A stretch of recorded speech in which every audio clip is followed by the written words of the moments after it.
Bagaimana cara kita menyikapi teman yang selalu menggempar-gemparkan khilafah? Tanya ke dia, emang para nabi dulu tujuan dakwahnya khilafah ya? Nabi Nuh 950 tahun berdakwah dapat khilafah enggak? Apakah Nabi ada enggak dalam Al-Quran dan hadis? Allah menyebutkan bahwa para rasul ketika dakwah tegakkan khilafah. Enggak ada. Yang ada dalam Al-Quran sudah saya sebutkan kemarin dalam surat An-Nur ayat 55. Bahwa khilafah itu janji Allah bagi suatu negeri yang mentauhidkan Allah dan menjauhi apa? Kesyirikan. Jadi itu hadiah dari Allah, janji yang siapapun yang melakukan syaratnya akan terpenuhi. Ya. Maka khilafah bukan tujuan dakwah kita. Rasulullah SAW ketika berdakwah di kota Mekah, apa pernah kita dapat riwayat Rasulullah SAW yang selalu digempar-gemborkan tegakkan khilafah, tegakkan khilafah? Tidak ada. Bahkan ketika Rasulullah hijrah kota Madinah, apakah yang pertama kali menegakkan khilafah atau bangun masjid? Bangun masjid dulu. Ya akhi, ya. Banyak orang gulu berlebihan dalam masalah khilafah itu. Ya, jangan khilafah jadikan tujuan dalam dakwah. Tujuan dalam dakwah itu mengikuti dakwah para nabi dan rasul. Apa itu? Tauhid. Supaya manusia mentauhidkan Allah, menjauhkan apa? Kesyirikan. Dan ini memang jalannya terjal sekali, Pak. Berdakwah kepada tauhid itu berat sekali. Kenapa?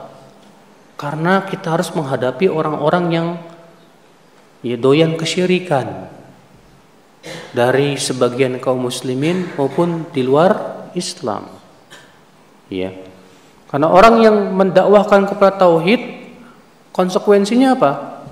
Berlepas diri dari semua yang disembah selain Allah. Berlepas diri dari setiap yang menyembah selain Allah. Tentu banyak orang akan marah dengan ini, Pak. Iblis pun akan marah, bala tentara iblis pun akan marah.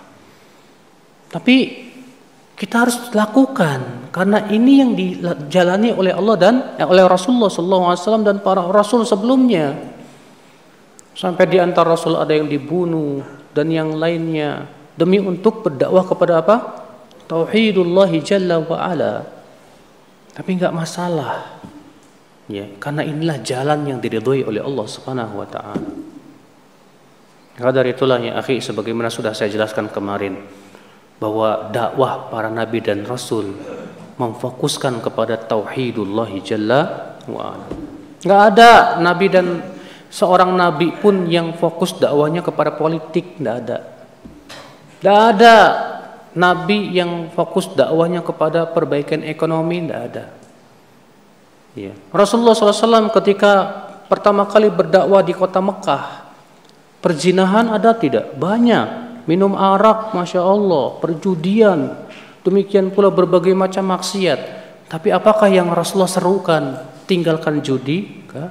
Tinggalkan zina? Enggak.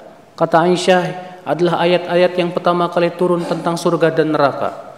Kalaulah yang pertama kali turun, jangan berzina, barangkali kami tidak akan meninggalkan perzinahan. Na'am ya akhal Islam, azani Allah wa iyyakum.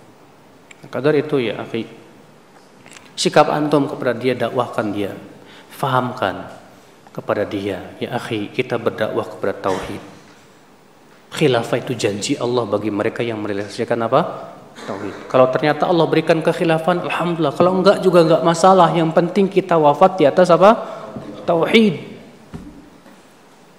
Memang ya, menegakkan kepemimpinan seorang muslim wajib. Ya. Tapi yang namanya kewajiban sesuai dengan kemampuan. Tapi dalam metode dakwah yang harus kita dahulukan yang paling penting dulu, apa itu? Tauhid. Kita berpikir bagaimana manusia wafat di atas tauhid. Ini mereka yang berdakwah kepada khilafah sampai detik ini nggak pernah berhasil, Pak. Bahkan dari pendirinya dulu Taqiyuddin An-Nabhani itu yang di Syam, apa berhasil mereka menegakkan khilafah? Enggak juga. Di semua negeri mereka menegakkan khilafah enggak juga. Sementara kesyirikan terus merajalela. kebid'ahan terus, ya menggeliat, kemaksiatan luar biasa. Tidak mungkin ya akhi. Kita harus dakwahkan manusia kepada tauhidullah jalla wa ala. Allah tidak akan merubah suatu kaum sampai mereka merubah dirinya sendiri. Berarti perubahan itu harus dari dirinya sendiri dulu. Ya.